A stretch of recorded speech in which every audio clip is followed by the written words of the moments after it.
Kaya nga sabi ni Apostol Pablo, and I thank Christ Jesus our Lord, for that He counted me faithful, for He hath enabled me, for that He counted me faithful. And the reason why we are in the ministry, God counted us faithful. Isa lang talaga ang matapat, ang Diyos. Kami po ay inaring tapat ng Panginoon, pero pinapasalamatan natin ng Panginoon doon sa ministry at doon sa minister. Number one, we thank God for the ministry. A place to serve. Salamat, meron po ang ministry, itong church na ito. Tayo ay naabot ng salita ng ating Panginoon. Ministry, a place to serve. Salamat po sa mga membro dito sa worship team. Alam niyo ba ang music, ang malaking vital part yan sa buhay natin at sa pagsamba? It prepares our heart to worship the Lord. Kaya salamat po sa bawat mensahe ng inaawit po dito ng worship team. Salamat po sa ministry, a place to serve. And what is your ministry in this church? Doon po sabi ko, pag Saturday, punta kayo by families. Yung mga, meron po kami every Saturday, may mga instrumentalist kami. Magtuturo yan sa umaga sa mga bata. May kanya-kanya silang area doon sa Tumana, doon sa Laylayan, no? Tawag doon Palay Street, malapit sa creek. At doon sa pinaka-main road naman, yung Farmers One, may nagtuturo rin. Then, sa likuran naman yung Pipino Street. At nagtuturo po sila every Saturday. At hindi na ho sila uwi. At sa hapon may practice sila. Pagkatapos ng practice, maglilinis ho sila. May kanya-kanya silang assignment po. A place to serve. Salamat po, merong ministry. A place to serve. Masaya ho pag kayo ay involved sa paglilingkod sa Panginoon. God saved us for nothing. We are saved to serve. We are saved to serve. In Acts chapter 2, nakalagay doon, then that gladly received His word were baptized. And the same day they were added unto them 3,000 souls. And they continued steadfastly were in the apostles' doctrine, fellowship, prayers, and in breaking of bread. Alam mo, nakita ko yung component ng church. Tatlo eh. Saved, baptized, ano yung pangatlo? Active church members. Ang ganda na sinabi ng yung pastor. Yung evangelism, discipleship. Hindi lamang ikaw ay na-saved at hindi ka lamang na-baptized and you are an active member of this church. Amen? You are an active member of this church. Blessing ho, mga kapatid, kayo po ay inilagay ng Diyos dito. Nakita ko po nung last anniversary, Mayor Marcy attended your church anniversary celebration. He followed the Lord. He accepted the Lord. Nag-profess din ho siya. Di ba, isang bagay na yon ay ma-encourage tayo. Ma-reach out natin yung mga leaders dito sa lungsod ng Marikina.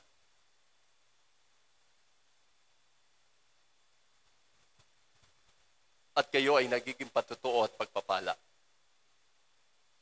Salamat sa ministry. Listen, hindi po kayang mag-isa ng iyong pastor. Noon ho, uso yung bayanihan. Doon sa Tumana ho ay, bago pa natay yung gusaling sambahan, meron hong kubo doon eh. At inilipat ho namin, tulong-tulong ho kami. Napakagaang, bakit ho? Tulong-tulong ho. Tapos nilipat ulit namin, nagalit yung isang kasama namin.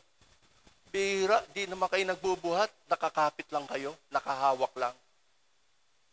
Alam niyo, gumagaang ang gawain ng Panginoon pag tayo'y tulong-tulong. Sama-sama. Hindi lamang tayo, you're not just here, sitting down and doing nothing. Amen? Nagpe-pray ka, sumusuporta ka sa gawain ng Panginoon, you are a tither. Doon sa 10% ng iyong income, binigyan ka ng Panginoon ng 10,000, magkano ang tithe? Hello? Parang umina yung ating mathematics Magkano sa 10,000? 1,000? Lahat ba dito nagtatize na? Okay. Actually magkano binabayaran nyo dito, Pastor, sa aircon? May 22,000. Tapos ikaw, salamat sa Diyos, komportable ka, pero hindi ka naman nagtatize. Nakakaya naman sa Panginoon. Amen? Tama po ba? Hindi makapag-amen yung siguro hindi nagtatize. Mag-tize po kayo. 10,000, magkano po? Sa Panginoon? 1,000. 20,000? 50,000? 5,000? Meron pong nag-tithe doon mga kapatid. Nagulat ako, Pastor Ballesteros, may nag-tithe ng 210,000. Nagamit po sa building. Amen. Praise the Lord for that. Ibig sabihin, napagkatiwalaan siya ng Panginoon ng 2 million. Hindi madali yun, mga kapatid. Pero yung pagsunod, hindi pa tayo nagbibigay yan, Tayo ay sumusunod sa Panginoon. Tignan natin yung practical na bagay. Hindi po pwede na si Pastor Ballesteros pupunta doon sa Meralco at sasabihin namin doon sa collector at sasabihin namin, thank you very much for your love for the church. Hindi po pwede yun. Magbabayad po kami. Ganon din sa Tumana, binabayaran din namin 20,000 a month. Kaya, yun ang gagamitin ng Panginoon, ang mga anak din niya na masunurin. Amen? Masunurin ba kayo, mga kapatid? Parang hindi yata makapag... Doon sa 90%, doon pa lamang tayo nagbibigay. Bakit sinasabi natin, we thank God for the ministry, a place to serve, a privilege to serve, and priority to serve. Kaya, sabihan natin, yung mga Sunday school teachers, choir members, 8 o'clock, they were there 7:30. Amen? Ganon din yung mga Sunday school teachers. They need to be there before the time. A place to serve, a privilege to serve, and a priority to serve. Minsan may mga bisita sila sa bahay, sasabihin nila, halimbawa magbabakasyon yan, galing probinsya, attend muna kayo sa church. Kung ayaw naman nilang umattend, dyan lang muna kayo, babalikan namin kayo. Bakit? We thank God for the ministry, a place to serve, a privilege to serve, and a priority to serve. Amen? Kaya ang sabi ng Apostol Pablo, and I thank Christ Jesus my Lord, who hath enabled me, for that He counted me faithful, putting where? Into the ministry. Into the ministry. We thank God for the ministry, and we thank God for the ministry. We thank God for your pastor. Alam nyo, ang sabi nila, what is the highest profession? Sabi nila, doktor. Advance na, may magdudoktor. Natutuwa ako pag may mga narinig ko mga church member na maging doktor, maging lawyer. Dahil ang hirap po, may mga membro tayo, this oras, hingi ng tulong, kailangan ng doktor, kailangan ng lawyer. Kaya ako po personally, nakikigalak, congratulations kay Attorney Abby. Praise the Lord. Alam nyo, katapat at kabutihan ng Panginoon sa inyo yan Mga mga incentive ng Panginoon yan. Doon sa langit talaga yung rewards natin eh. Dito, mga pauna pa lang ng Panginoon yan sa atin. Ini-encourage tayo ng Panginoon. Sige, magtapat ka. Sige, unahin mo ako. Sige, maglingkod ka. But seek ye first the kingdom of God and His righteousness, and all these things shall be added unto you. I love them that love me, and those that seek me early shall find me. Unahin mo lang ako. Hello, are you listening? Wala pa hong nagtapat at inuna ang Panginoon na sila ay pinabayaan ng Panginoon. And David said, I have been young and now I am old. I have not seen the righteous forsaken, nor seed baking bread. Nakita po yung simula nila Pastor Ballesteros. Salamat sa biyaya ng Panginoon, sila ay nanatili. Naging steadfast sila, naging stable sila sa paglilingkod sa Panginoon. Hindi po sila natinag na mga pangyayari sa buhay.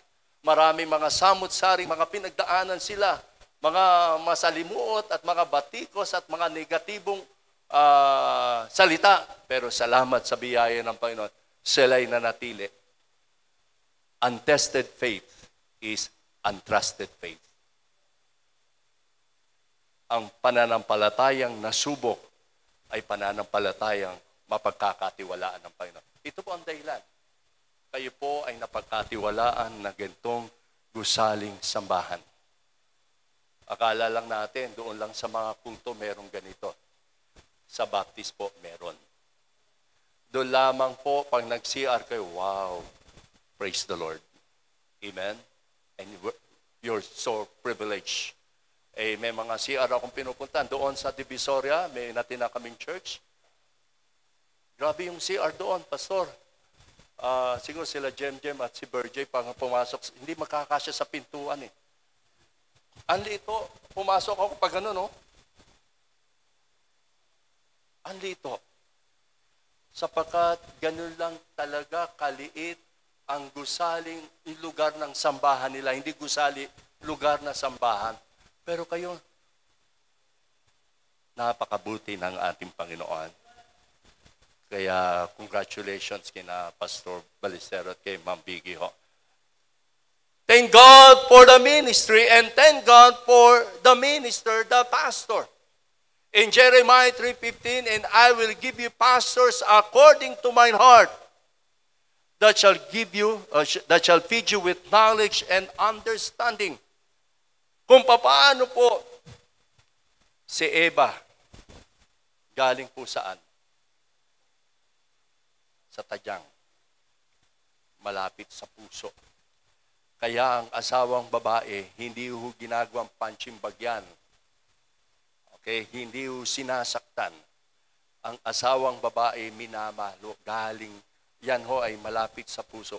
Lalo na ang pastor, galing ho yan, saan ho? From the very heart of God. Ang pastor nyo ay regalo ng ating Panginoon. And I will give you pastors according to mine heart. Alam niyo, iba-iba kami mga pastor eh. Iba-iba yung aming personalidad, iba-iba yung aming style of leadership. Magkakaiba ho kami. Dito, nabanggit ni yun ng paraan na ang Diyos ay malulugod sa akin, the way ng worship nyo. Ako ay nakikisa at nakikigalak. Magkakaiba ho kami. Pero sinasabi ng Biblia, ang inyong pastor galing sa puso ng Panginoon.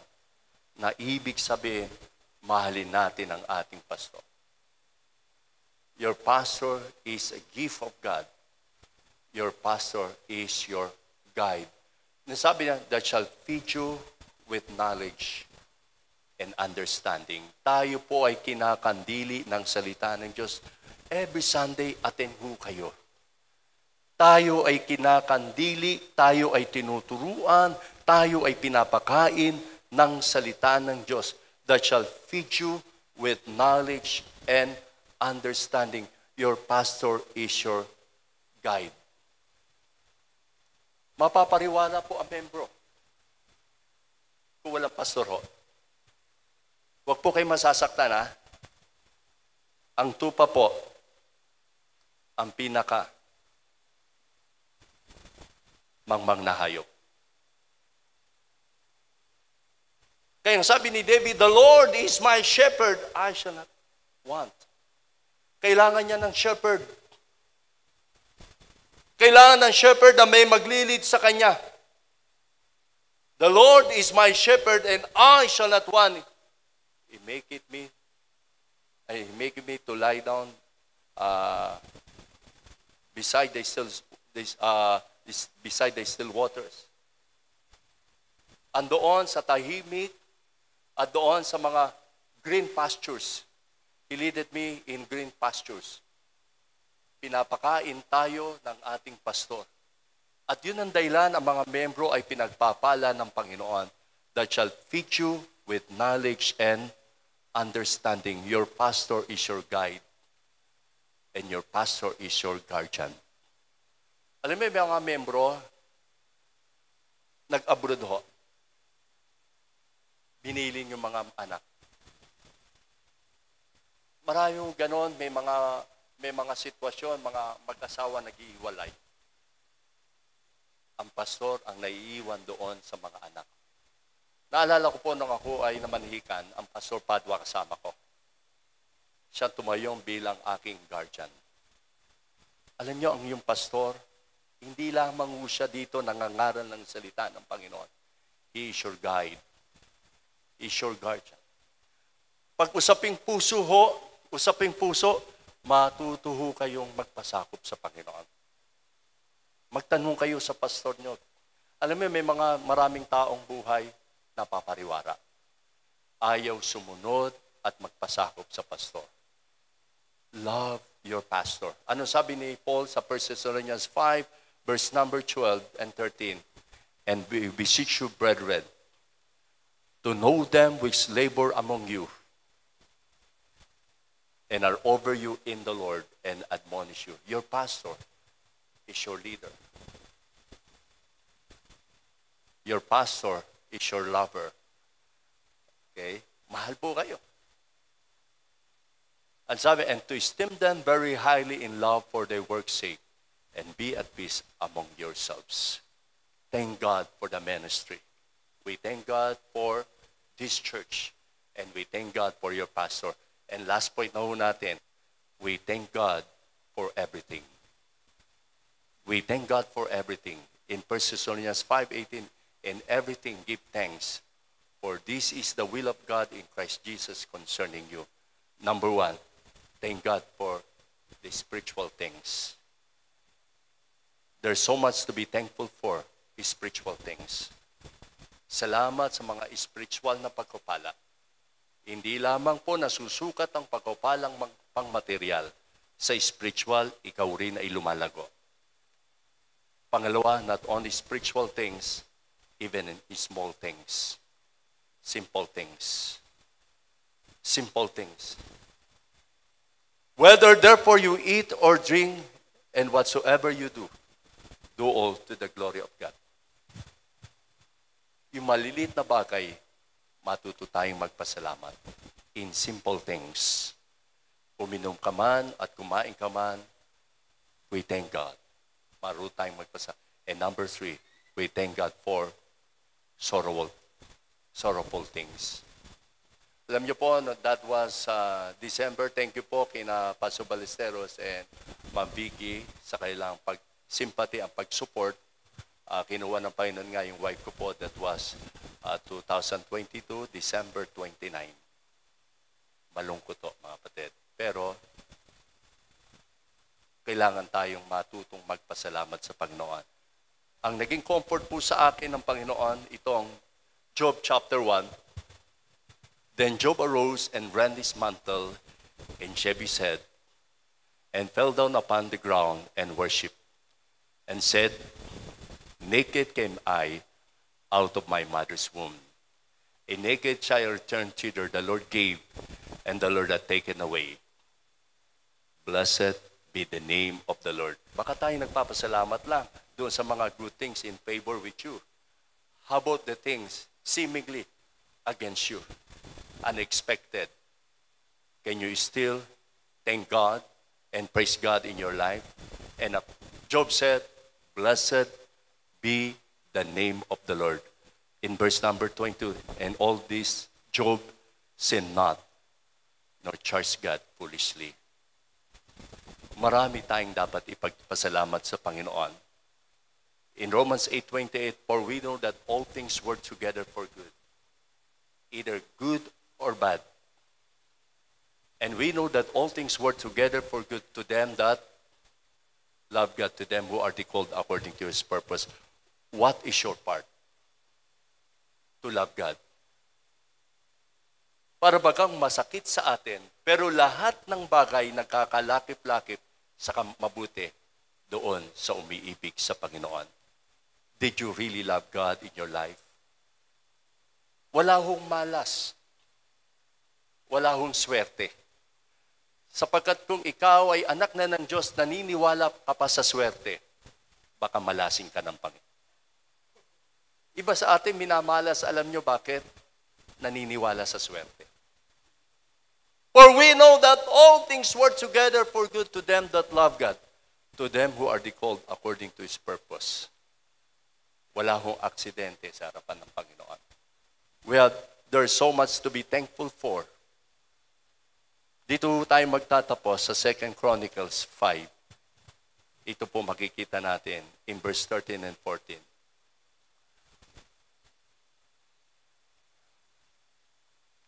In 2 Chronicles chapter 5, nung sila po ay nagpasalamat sa Panginoon, nagpuri sa Panginoon, yung cloud ng Panginoon, and that is the presence of God. Ano po ang sabi ng salita ng Panginoon?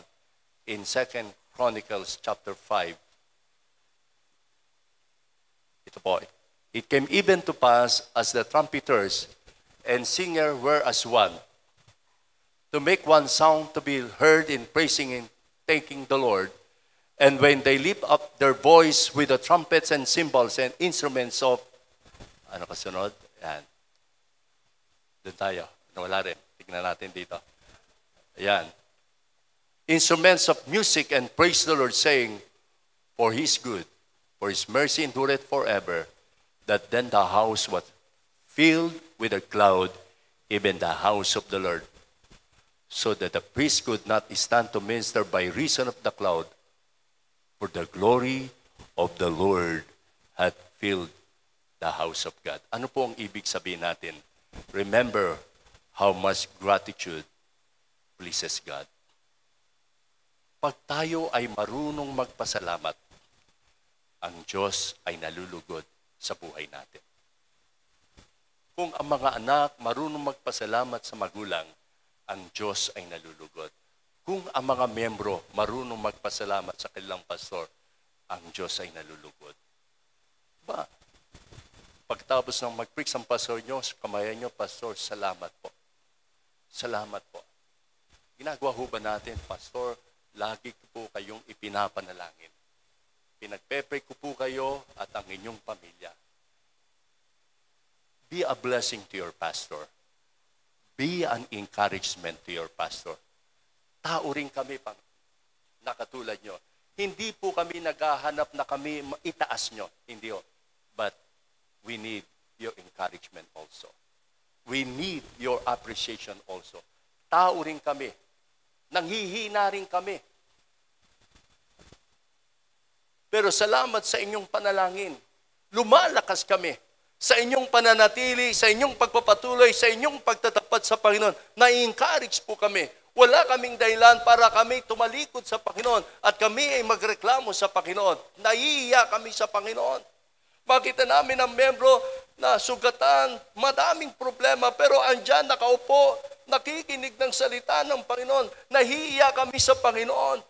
May mga membro, may sakit o, galing pang hospital, diretso pa sa church, mag-a-attend, makikinig ng salita ng Panginoon. Sinasabi ko sa sarili ko, Panginoon, wala akong karapatan na magreklamo sa iyo at tumalikod sa iyo, Panginoon.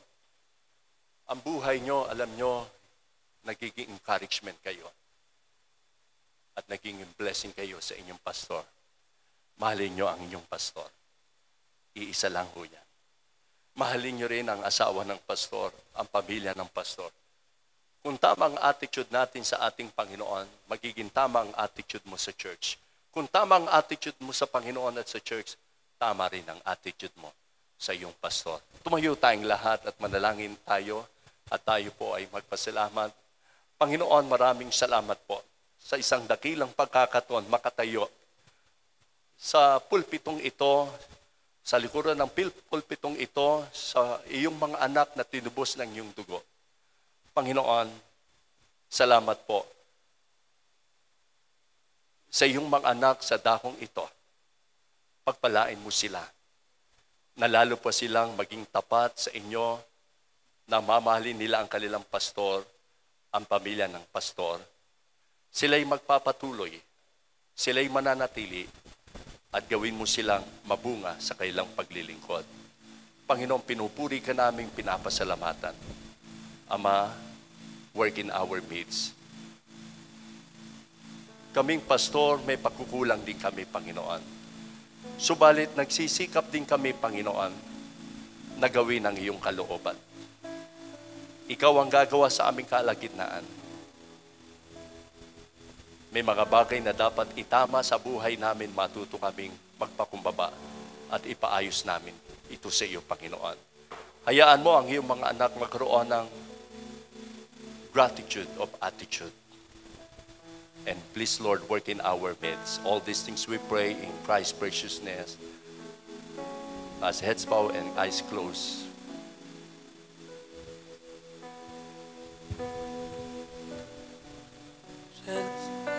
Heads are bowed and eyes are closed. Tayo po ay tutuloy sa invitation na ito at panalangin. Ang pinakamahalaga po sa buhay natin ay ang atin pong relasyon sa Panginoon. Kung hindi po tama yung relasyon na yan, hindi po kailanman magiging tama yung relasyon natin kahit kaninong tao. And what we need to understand at ang susi sa pagkakaroon ng pusong pagpasalamat ay yung ating relasyon kay Kristo bilang ating tagapagligtas. The question is, are you saved today? Have you trusted Christ as your Savior and Lord? Do you have a relationship with Him? It's easy to play Christian. Dali yatang magpanggap na Kristiyano. Simba ka lang, sama ka lang sa mga Bible studies, and alam mo yun, meron ka lang mga sabihin ng mga ilang statements, Christian ka na. But God knows who we are. God knows what's in your heart, what's in your mind. God knows kung tayo ba'y nagbubunga. Ang sabi ng Bible sa atin, by their fruits you shall know them. Ang bunga ba natin ay kapwa din nating Kristiyano? Ang bunga ba natin ay may buting bagay? Ang bunga ba natin ay yung love, joy, peace, long-suffering, gentleness, goodness? So the question is, have you trusted the Lord Jesus Christ today as your Savior and Lord? Nanampalataya na po tayo kay Kristo bilang ating tagapagligtas. Sapagkat kung hindi, imposible po tayo magkaroon ng puso na mapagpasalamat. Imposible po maintindihan natin, maunawaan natin how to thank the Lord. Because you haven't trusted Him yet. Papasalamatan mo lang siya pag may magandang bagay. Paano pag may mga problema? Paano pag things will not go your way? Will you still thank the Lord?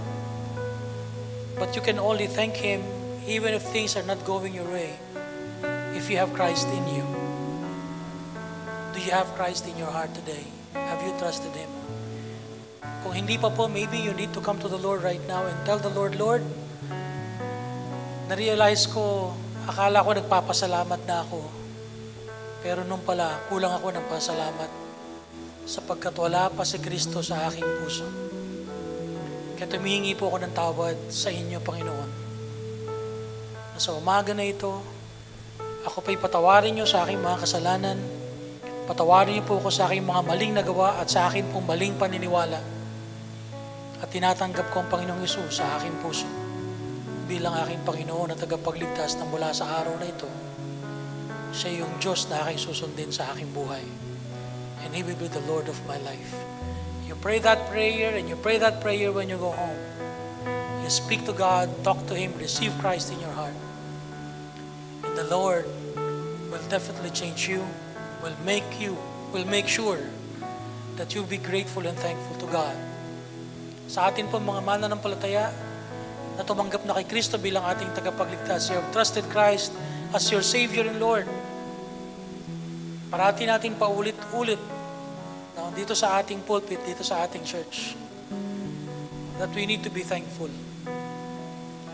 And the only key para tayo pa tunay na maging thankful is maging thankful tayo sa Panginoon. Mahalin natin yung ating Panginoon ng higit sa lahat. And when you love the Lord, everything will fall into its proper perspective and place. Mamahalin niyo yung pastor, mamahalin niyo yung church, mamahalin niyo yung gawain. There will be no question whatsoever. If you love the Lord, you will do the best that you can in order to serve Him, glorify Him, use your life for Him. In order that you will tag along yourself with the pastor, work together for the purpose of reaching out to those people who are lost, especially our loved ones and our friends. Gagawin po natin lahat yan. Hindi po imposible ang magmamahal sa Panginoon, hindi magkakaloob sa Kanya. Pag nagmamahal ka sa Panginoon, imposible hindi ka magbigay ng iyong mga tithes, ng iyong mga offerings. Imposible hindi ka mag-sacrifice para sa Panginoon. Pag nagmamahal ka sa Panginoon, you would always exercise your faith. Because that's what entails loving the Lord. Pag mahal mo yung Panginoon, mahal mo yung pastor. Sapagkat alam mong pinili siya ng Panginoon para igabayan ka. Susunod ka sa kanyang mga sinasabi sapagkat yung sinasabi niya ay hindi galing sa sarili niyang prinsipyo, hindi galing sa sarili niyang pakulo, hindi ito galing sa kanyang mga whims. It's not whimsical, but it comes from the Word of God, and the teaching that being taught by the pastor are teachings and life principle that comes from the Word of God. Kaya parating may challenge sa atin. You check, you be a Berean Christian. Buksan mo ulit yung Bible mo. Totoo ba yung sinasabi ni pastor? Baka niloloko lang tayo niyan. But then there will never be principles that the pastor would teach apart from the Word of God. Kaya hindi mahirap sundin dahil salita ng Panginoon at alam mong prinsipyo magtatawid sa atin sa buhay natin dito sa lupa. Kaya mga kapatid, ang susi sa lahat, mahalin natin ang Panginoon and be grateful for the goodness that He has done in your life. Heavenly Father, we thank you, Lord, for this time. Thank you for the message that we have received. Thank you for using Pastor Jerry La Rosa to speak to us, oh God. Thank you for his life. Thank you for his testimony. Thank you, Lord, for the message. Thank you, oh Lord, for making us to know and understand more about gratitude, oh God. About being grateful to you. About loving you, about loving the ministry, about loving the minister. And we praise you, O Lord, that this time we can come to you and glorify you, O Lord. And we pray, O God, that lahat po ng aming ginawa, kung meron pong pagkukulang ito, patawarin niyo nga po kami. Pero kami po'y nag-aalay sa inyo ng aming pong panambahan. Kausapin niyo nga patuloy ang bawat isa po sa amin. Ipa-realize niyo sa amin, Lord, through the Holy Spirit, our basic responsibilities as believers of our church and as members of our church.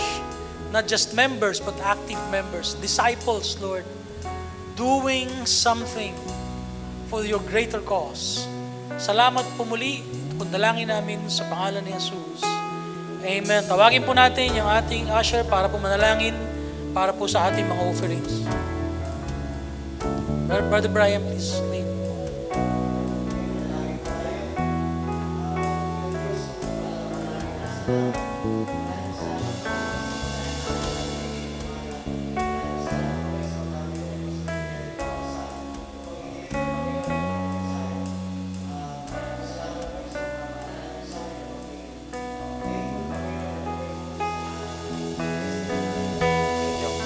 Maliit man o malaki. Maraming po salamat, Panginoon.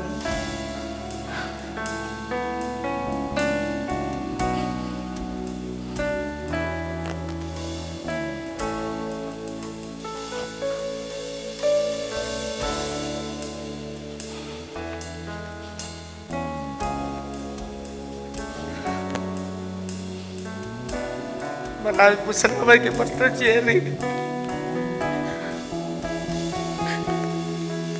Patuloy niyo po siyang gamitin, Panginoon, pagpalain. Bigay, Panginoon, mga pangangailangan niya.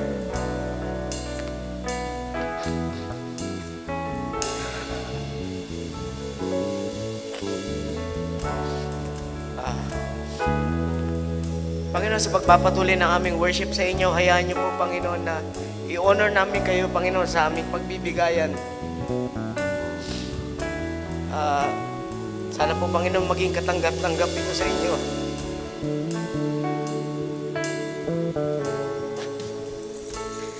Gamitin, Panginoon, sa ikalalago ng inyong ministry.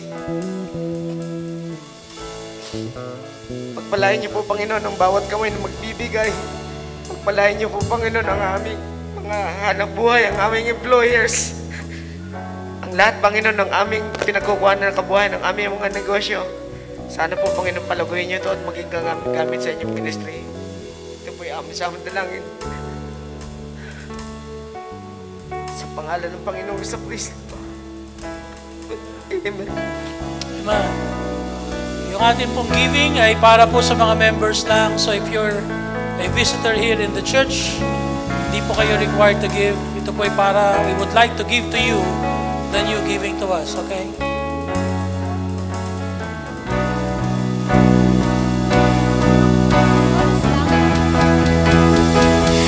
In Christ alone, I place my trust and find my glory in the power of the cross. In every victory, let it be said of me, my soul shall shine, my soul shall hold His Christ alone. I place my trust and find my glory in the power of the cross. In every victory, let it be said of me, my soul shall shine, my soul shall hold His Christ alone.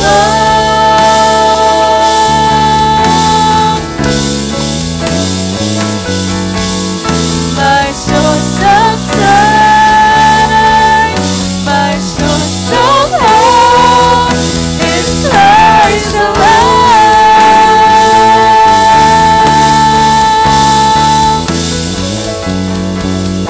My soul shall strength, my soul shall hold His Christ alone.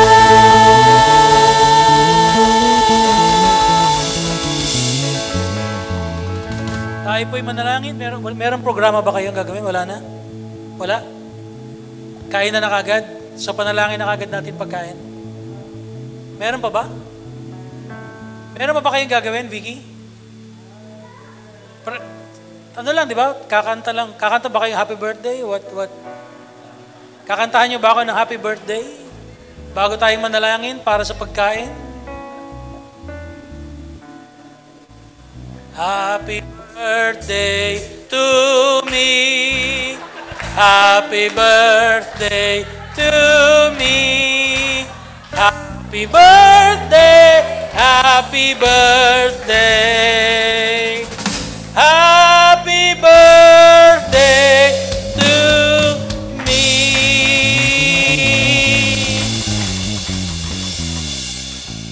Sa lahat po ng nakibate, naririto yung aking kaibigan na sila Brother Roland at si Michelle Aquino.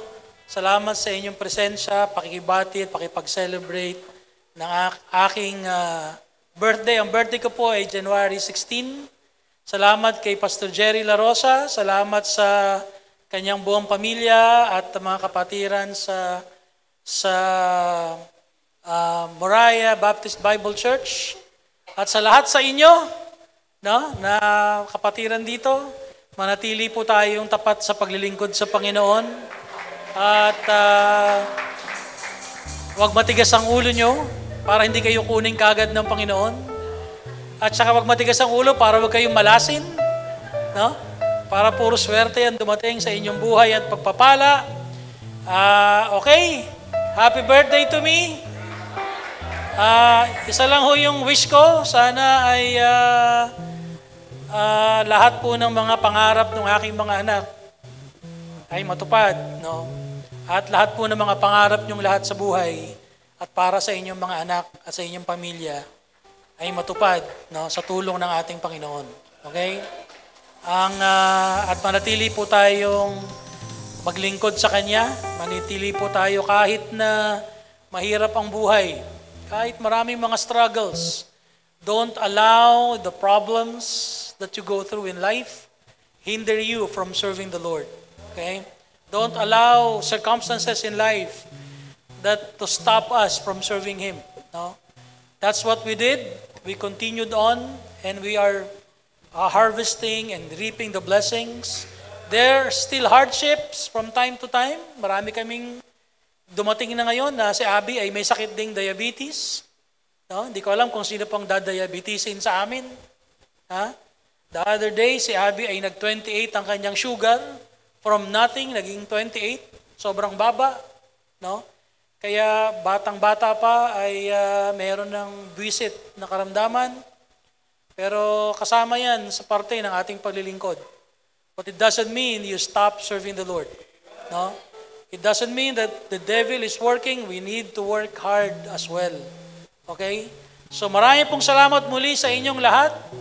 At maraming salamat sa aking asawa na napakabait. No? Napakakita mo ngayon, panay ng hindi marunong magreklamo. Ayan. Hindi marunong mag-complain. Talagang sunod lang siya ng sunod. Oo. Napakamasunurin. So, ubos na ho yung kandila, kaya iboblow ba to o pipitikin? Happy birthday ulit to me. Manalangin po tayo. At